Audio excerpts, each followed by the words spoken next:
WBC welterweight champion Mario Barrios versus Abel Ramos, the challenger. This fight went as I kind of thought it would go, to be fair to you. But I did expect Mario to win. He didn't. And what happened? Well, first round, Mario Barrios comes out very confident and he's looking quite strong. He's looking a lot bigger than Abel Ramos. He's looking like this is going to be an early kind of night, because as the first round carried on and went on, there was a quick flash knockdown from Abel Ramos. He touched the canvas with his glove, but the ref said it wasn't a knockdown. I don't understand why. Once you touch the canvas from a punch with any other part of your body than your feet, it's a knockdown. So him trying to balance by putting his glove on the canvas, that's a knockdown. But the ref didn't call it, fair enough. Coming to the end of the second round, Mario Barrios actually gets a knockdown. So he knocks down Abel Ramos for an 8 count. So it's a 10-8 round to Mario Barrios. And he's looking very confident, looking very springy, looking very lively. Not got very much shot selection, but Abel Ramos's defense doesn't seem to be quite there at this particular moment.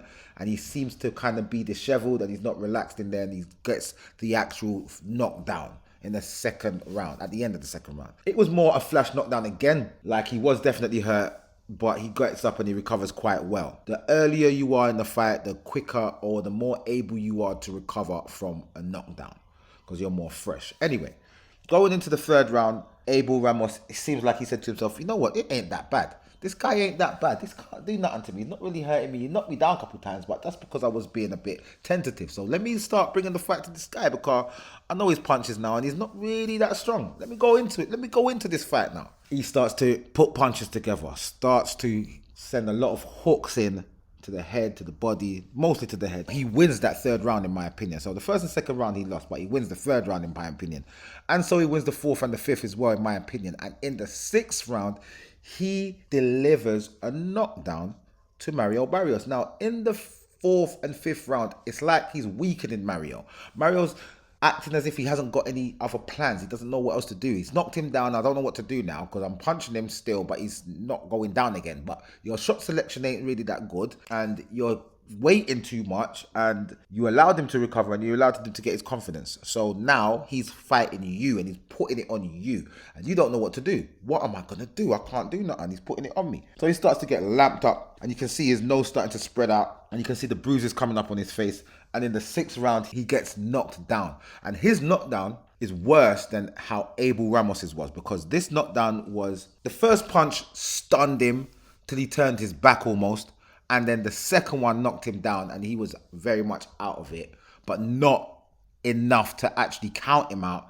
He survives, gets up. Now, Abel has a 10-8 round in his back. Plus, he's got another 3 rounds before that where he won those rounds. So, in my opinion, he's edging the fight now. And 7th, 8th, and 9th, it's like he kind of took his foot off the gas and didn't go for the knockout, and he allowed Mario to get his wits back about him. He allowed him to recover. It took him 2 rounds to recover, per se. And now he's kind of back into the fight in the 9th round. So with the 10th, 11th, and 12th round, they were kind of backwards and forwards.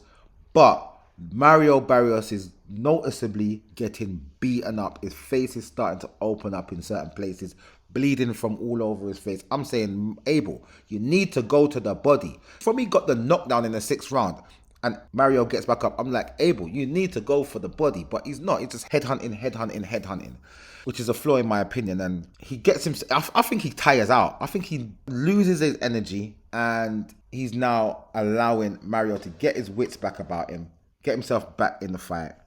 And them championship rounds, I kind of edged I edged the 9th and the 10th to Abel, but Mario for me won the 12th, and subsequently it ended in a split decision draw. Why? Mario, you're lucky enough. You're lucky, Ralph. I don't rate you, man. I don't rate you. You come up against anyone that's of any particular level in this welterweight division and you're done. You're done for.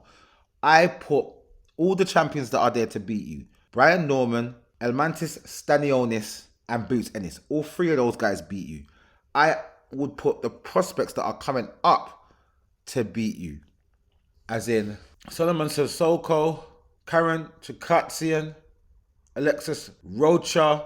I'll even put Blair the Flair Cobbs in there that will beat you right now. Paddy Donovan, Lewis Crocker. I even would say Conor Benn would even beat you right now. And I don't rate him at all. Jin Sasaki. I'm sure that's the one that Frank Warren signed to Queensberry. Did he beat you? All these guys beat you. If any of these guys get you in the ring, Solomon Sissoko's your number one challenger. Then it's Conor Benn. Then it's Kavaliauskas. He'll beat you. Jin Sasaki. He'll beat you. Jamal James. You still fighting, my guy? I don't know about you. But I reckon Jamal James would beat you even now. I think you lose to any and everybody in that welterweight division, in and around the top 10. I think they all beat you. Well, in and around the top 5 at least, because you fought Abel Ramos and he's supposed to be number 8 in the WBC and he couldn't get the win. I think Abel needs to push for that rematch and get the rematch because he should have won that fight. But I doubt Mario would rematch him, but he has to do something because you'll have to. I don't know with the WBC, they don't really call the number 1 all the time to be the mandatory. They say anyone in the top 10 could be the mandatory. So who knows what they're going to do with that when it's time to call the mandatory. But as for now, Mario, you're lucky. You're lucky, real boy. You're lucky that Abel is a specialist in failure. Because he should have won that fight last night. And I think the judges jobbed him, to be fair, on the cards. I think he won it, to be fair. But that's that. That's how it goes. Try and get the rematch. I'm sure you won't. But we'll see what happens. Boots needs to get you in the ring and get your belt. Or Brian Norman. But Boots is the one with the money behind him. Brian Norman with Top Rank. But Top Rank don't really seem to be putting a lot of money behind Brian Norman. Where Eddie Hearn has got Jaron Boots and it's at the top of his list of fighters that he wants to get titles for in the welterweight division before he moves up. So try and get Mario in there, mate.